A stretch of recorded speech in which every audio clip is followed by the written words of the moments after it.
Hi guys, welcome to McKola TV. This is a new show, the United Weekly. At least that's what I think it's going to be called. If you guys have any better suggestions, get it in the comments below. But it does exactly what it says on the tin. Yes, it's the weekly roundup of what's going on at Manchester United. And this week has been a roller coaster of emotions with Ole Gunnar Solskjaer's Red Army. We're all aboard the Ole train at the moment, and after 11 games unbeaten for Ole Gunnar Solskjaer, it unfortunately came to a halt this week. But at the start of the week, Monday, we were bouncing, we were feeling confident. We had beaten Fulham the weekend prior, and we felt like we were favourites going into this game against Paris Saint-Germain, who struggled to a 1-0 victory against Bordeaux and haven't been playing to their capability in the French league. They've had a lot of injuries at that time, and we were sitting there thinking, you know what, this is us, we're gonna go and do these. But Tuesday was an absolute reality check. Yes, it was. The game started pretty well for Manchester United, I'm not gonna lie. I was sat there thinking, this is what I want to see. From the selection, it was spot on. The midfield, we wanted to see Matic, Herrera, Pogba. The front three, we wanted to see Lingard, Rashford, Martial. And we had Bailly and Lindelof together again at the heart of the defence. But once those good 20 minutes passed for Manchester United, we picked up the injuries to Lingard and Martial. We just didn't have the ability to get back into the game. Maybe Ole Gunnar Solskjaer could have tried to do things differently, maybe change things around a little bit tactically in the second half, but he was kind of hamstrung by the fact that a lot of the players in the squad just simply aren't good enough up to the standard of Paris Saint-Germain. And of course the replacements that we had coming in for Lingard and Martial just weren't good enough. We had Alexis coming into the frame, we had Lukaku, we had Mata coming in, and those players, at the moment at least, aren't good enough. And we have to ask questions about all three of those. Juan Mata, I absolutely adore the man. Absolutely adore him. But in the position he plays for Manchester United, wide right usually, he's not quick enough. He doesn't bring that pace. And we saw when we had the pace of Martial and Lingard, although Martial hadn't had the best of games, Lingard I thought was very, very good for United in the time he was on the pitch. Although Martial never had the best of games, he kept their defence pegged back a further 10, 20, 30 yards. Same with Rashford, same with Lingard. But once they come off, and then we had Mata and Alexis in those positions, we just weren't holding them back enough. And then their team stepped forward 20, 30 yards and they pegged us back and they dominated the match and deservedly got the win. Now of course the referee was awful. He should have sent off Kimpembe, who got their first goal from a set piece.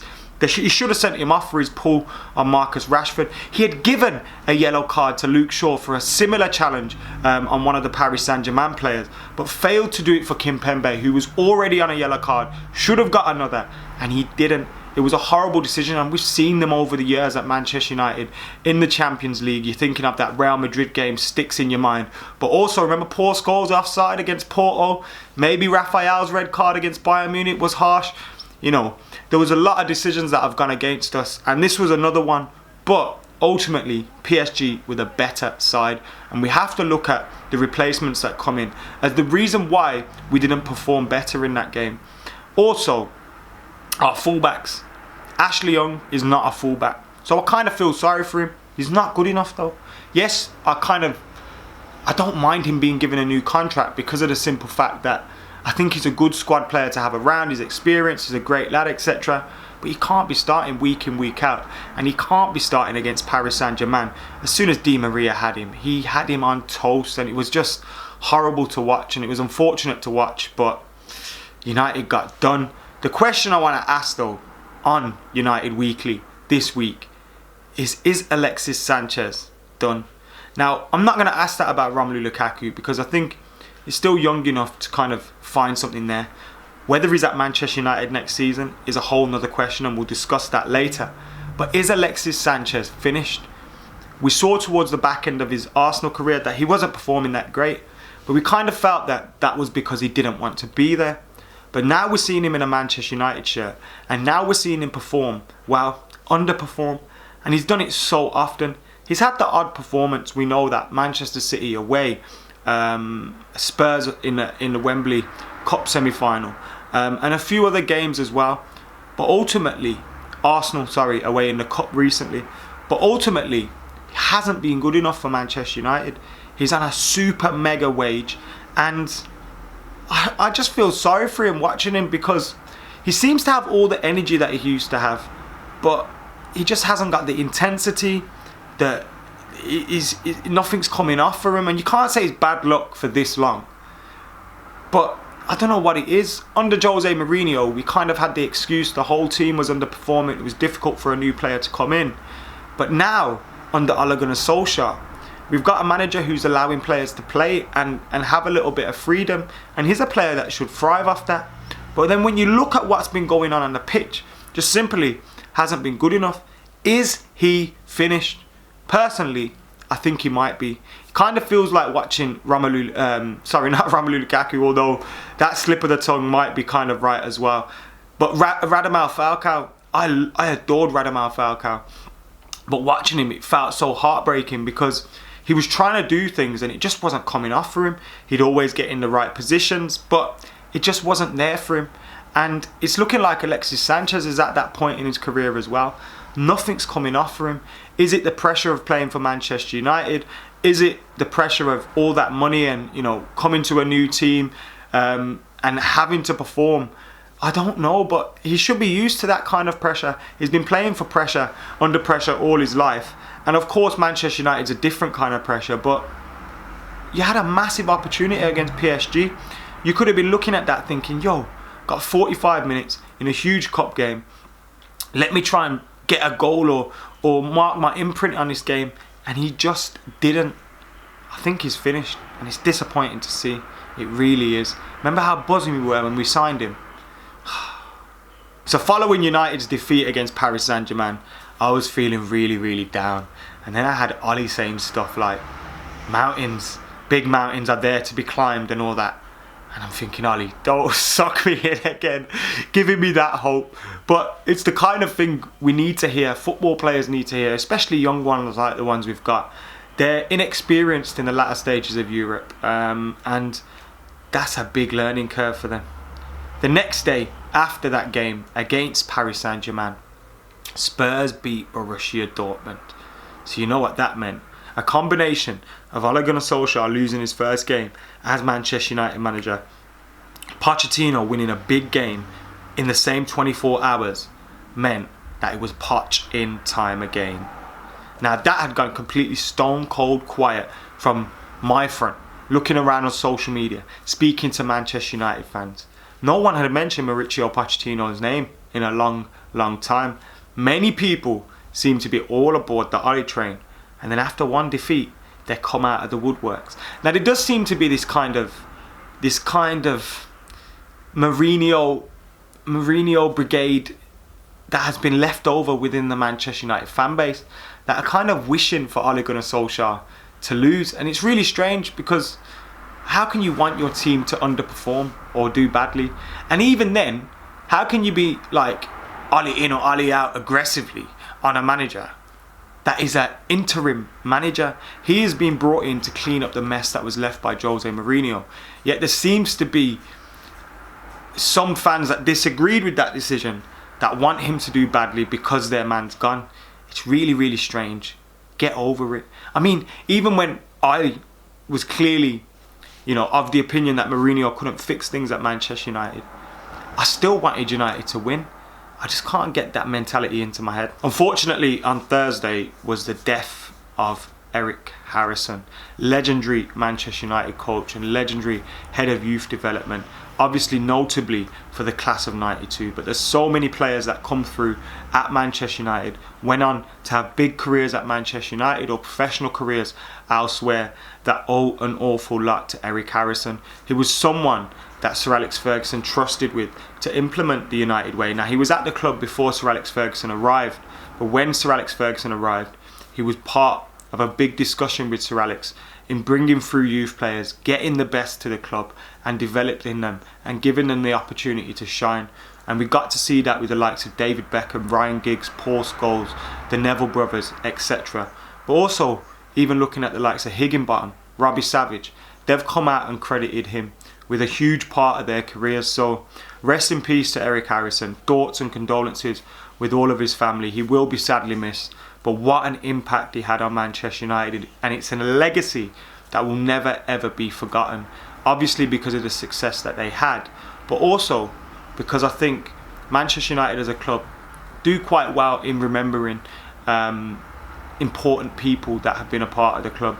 So I hope that we as fans, the players that are there, the stories that live on, even like you look at the legendary picture of him with the European Cup in the class of '92, and it was an interesting story that I heard from Nicky Butt. I can't remember what I was watching recently, and Nicky Butt was saying that's the only time that he came to us and said, "You've made it," is when we won the European Cup. No matter all the international appearances, the Premier Leagues, the FA Cups, etc., he came to him and said, "You've made it" when you won the European Cup. And that was the high standards that he had. Pushed these lads on to incredible things. And thank you, Eric Harrison. Rest in peace, man. It was a sad day, but thankfully we had Arsenal to cheer us up. And especially after the United defeat as well. Arsenal fans had been particularly vocal. Now I had expected it from Liverpool fans, from City fans, and you can kind of accept it from them because they're higher above us in the league, and you know they're playing decent football at this time. But Arsenal fans were getting onto Manchester United fans this week, ridiculing us for losing against the French champions 2-0. Yeah, going in, pretending like we hadn't just beat them 3-1 in their own backyard with Jesse Lingard moonwalking. And then, to make matters worse, they send a full strength team to Belarus to take on a team called Bate Borisov, who make tractors and lose 1-0. Mate, you couldn't make this stuff up. You literally couldn't write this stuff. Arsenal fans are the gift that keeps on giving. Why do you do it to yourselves? Why do you run your mouths? Why do you start talking nonsense? I just don't get it. Now, there's a lot of these Arsenal fans on Twitter that will be of a similar age, and they would have experienced success under Arsene Wenger. For a short period of time, they won 3 league titles. That's still a lot. It's still a great thing. But that and the undefeated era has given them a weird sense of superiority that they really, really shouldn't have. Stay in your lane, Arsenal fans. Stay in your lane. That lane is Thursday nights, Channel 5. But you're getting beat by guys that make tractors. Just don't get it. And then, talking to Burger King after. Cheers, Arsenal. So after earlier in the week coming into criticism for boasting about the app and how it's the #1 app and all this stuff, Richard Arnold was giving it in a shareholders meeting, which is kind of to be expected. But I know when we as football fans hear these things, we hear, fucking hell guys, we want to be #1 in the league, or we want to be #1 in Europe. We don't care about apps. But it's to be expected in these kind of meetings. But the same week as that, Manchester United launched their new sunglasses sponsor. Yes, what great timing by the guys at Manchester United. The first week that Ole Gunnar Solskjaer suffers defeat, they launch some new sunglasses. Well timed, lads. Almost as well timed as Paul Pogba's tweet on the day that Jose Mourinho got sacked. After all this week, we ended it with Ole Gunnar Solskjaer's press conference, and I love that man. I really do love that man. He says all the right things, and I felt really down this week, but listening to him was great. Seeing him walk into the press conference was great. Seeing that smile on his face, he was looking fresh. It was great until he got asked for an injury update, and Anthony Martial and Jesse Lingard, guys, they are out for 2 to 3 weeks. 2 to 3 weeks. That means Lingard and Martial are going to miss the game against Liverpool, Chelsea. 2 to 3 weeks. Jesus. They're so important to Manchester United at this moment in time, and now they're out for 2 to 3 weeks. Oh man. We need to beat Liverpool as well. Obviously we need to beat Chelsea. We want to go further in the FA Cup, but we need to beat Liverpool. And without Lingard and Martial, It's going to be so difficult. Now, I kind of hope these are mind games by Ole Gunnar Solskjaer. He might have something up his sleeve, you know, something like that. But,